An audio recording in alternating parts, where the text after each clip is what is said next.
Éric Stroman, nouveau patron du conseil départemental du Haut-Rhin, invité d'Alsace 20. Vous avez récemment envoyé un courrier au président de la République.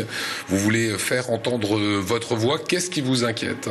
Alors, le président de la République va se rendre en Suisse la semaine prochaine et donc on l'a rendu attentif sur le statut juridique et surtout fiscal de l'Euro-Airport.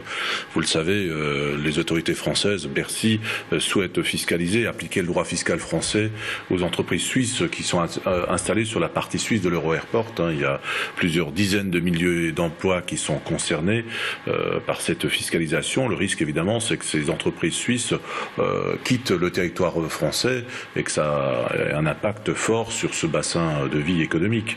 L'aéroport de Bâle-Mulhouse est aujourd'hui un facteur important de développement de notre département, certainement l'un des plus importants, et qu'il s'agit effectivement de préserver avec des règles stables. On ne peut pas à la fois avoir les salaires suisses et la fiscalité et les charges sociales françaises.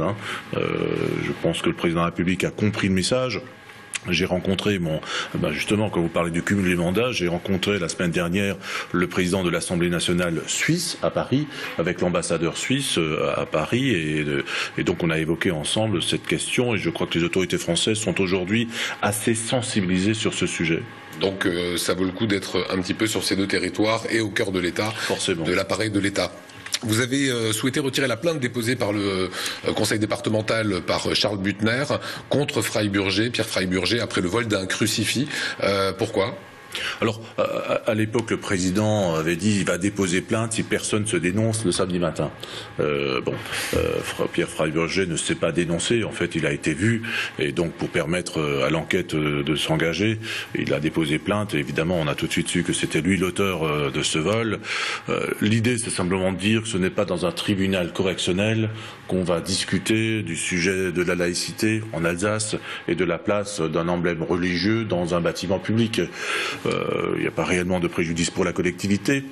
Et je pense que Pierre Freiburger a été largement condamné par les électeurs, puisqu'il a été candidat dans un canton mulhousien. Il a été sévèrement sanctionné. Il termine sa vie politique, malheureusement, sur une note extrêmement...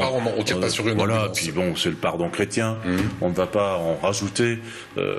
Aujourd'hui, cette pièce a retrouvé sa place dans la salle de l'hémicycle sans qu'il y ait un quelconque débat à ce sujet. Voilà, ça a été un plaisir de vous accueillir. Merci de l'invitation. Bonne route avec les Haut-Rhinois. Bon combat pour défendre ce Haut-Rhin. Le social, ça va être difficile. Le Rhin et toute l'Alsace. Exactement.